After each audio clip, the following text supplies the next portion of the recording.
Hey guys, Steven here, Fanatic Perspective.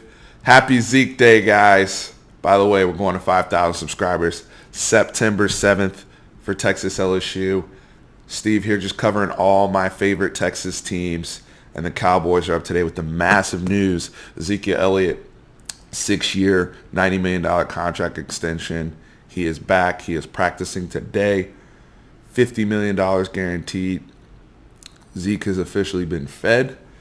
And guys, I'm thrilled about this.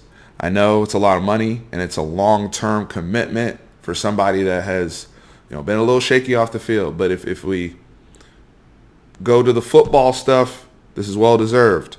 What he's done on the field, the productivity, the yards, the pass protection, what he's done in the passing game, being a complete running back, being a leader on the field for us, well deserved. Now, if he was a Dak Prescott or a Amari Cooper off the field, we wouldn't even be here right now. The Cowboys would have gotten this money up. But I will start with this before I get to some of the off the field stuff.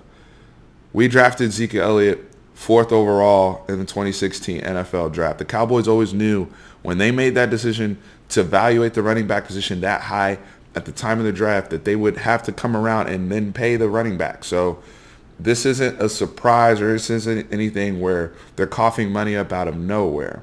When you make a decision to draft somebody that high, you're going to have to turn around and pay them. Same thing if you drafted a corner that high or a pass rusher that high, right? So I'm not concerned about that, especially considering the player's injury history and how clean it is and his level of effectiveness throughout the season. I don't anticipate that. The only thing we have to worry about is the off-the-field stuff. And what does the contract look like in terms of the details? Are there clauses in place to where Ezekiel Elliott may have to give up some guaranteed money or be out of guaranteed money altogether if he has further transgressions off the field, any issues come up that are non-football related? I'm sure there's language put into there. But Zeke, A, happy for you, brother. And B, it's time to move on from the stuff in the past.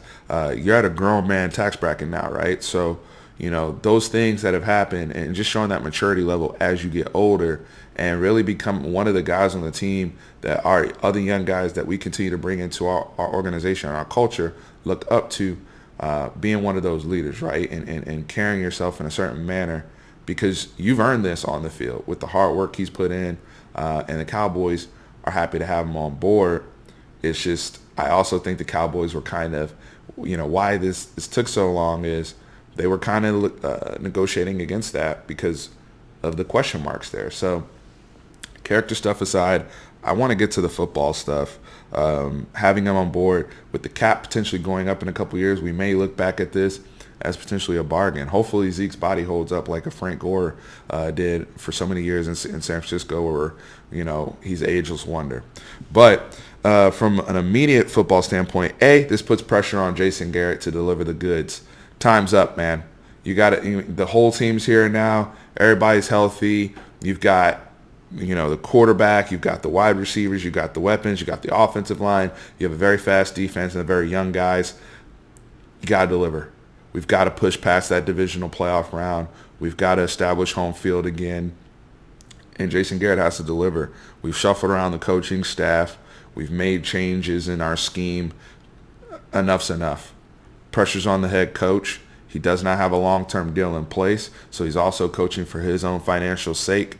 And I know he loves being the coach of the Dallas Cowboys, but, time's up with Jason. He's got to get it done.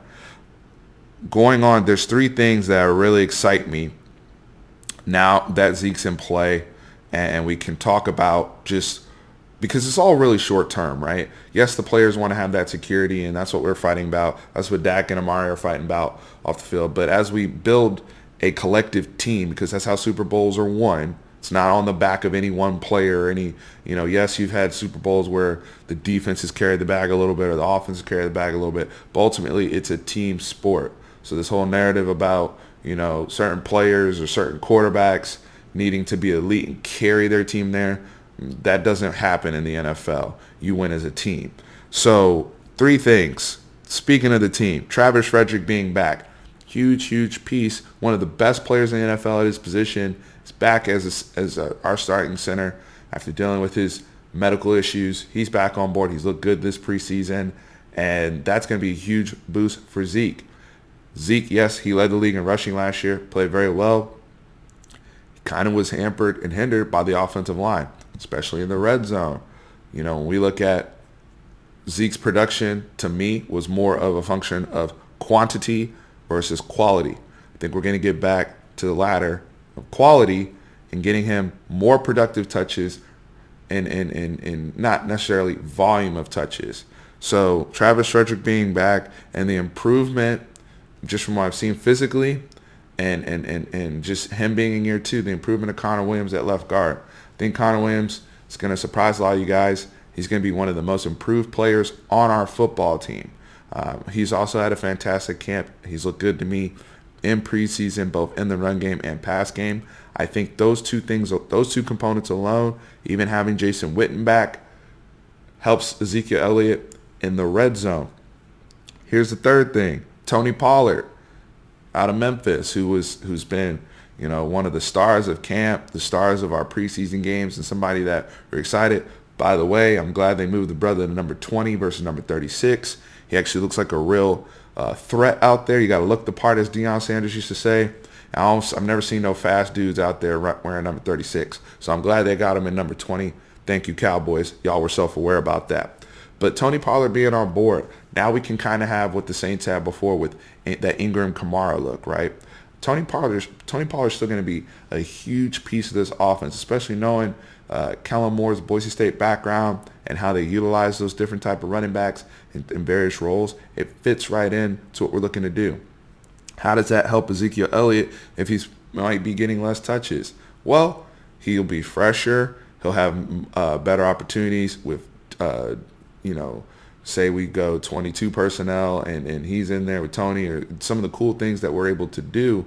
I think it's going to open up the pass game for Zeke, open up running lanes for Zeke, because guys are going to have to check for Tony Pollard and his speed on the edge. Like I said before, the Ingram Kamara model, the Saints, had to move on from Mark Ingram, but that model is kind of what the Cowboys are looking to build with Ezekiel Elliott and Tony Pollard. Tony Pollard's going to be a huge help. No disrespect to Rod Smith or Alfred Morris before, but that's an upgrade, and something I've been complaining about on this team is the backup running back position. And just as simple as this, when Zeke has a spell and he has to tap out, I won't see the dip, from a defense from an offensive productivity standpoint that we were seeing when those guys, aforementioned guys, were coming in the game before. And the third thing, the improved scheme. I mentioned Kellen Moore before, but just the scheme alone, getting Zeke into space, figuring out more creative ways to get him in the offense. Especially again in the red zone. I think between the 20s, we've been able to move the ball pretty effectively, regardless of who's in there on the offensive line. But as things get more condensed and in a tight area in that red zone space, we were so bad in the red zone last year. I think some of the things we'll be able to do in the quarterback run game will help Zeke and help take the pounding off him as well, protecting our investment and making sure he's utilized.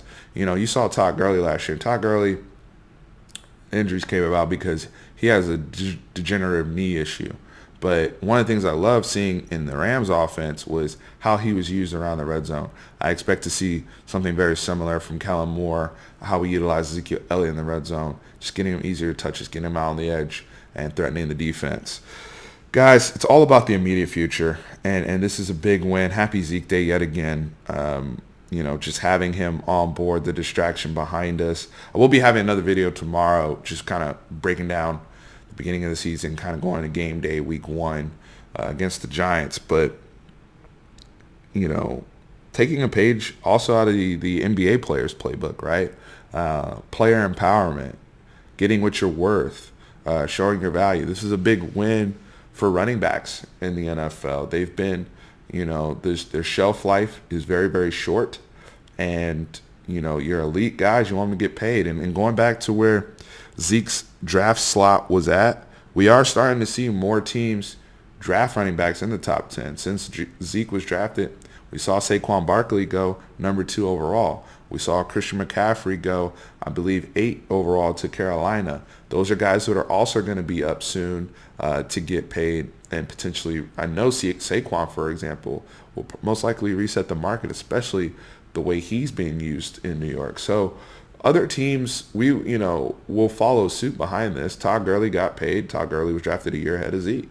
So, as we look down the line, when you make those decisions to draft those type of weapons, again, 4 or 5 years down the road, you are going to have to pay them. And as long as they remain productive and on the field for you, I think it's a bargain. So pressure's on Jason Garrett. Just to recap here, we got a better offensive line. We've got a backup running back, somebody that can help out Zeke. We're looking at Dak's improvement. We're looking at improvement with the scheme. Guys, it should be the perfect storm here for the Dallas Cowboys to finally make that run we've all been waiting for as Cowboys fans. I really, really believe it's here. But Zeke, congratulations again. And guys, be back tomorrow, like I said, with more Cowboys content and just content in general on our channel. Appreciate the growth. Let's get to 5,000 by Saturday.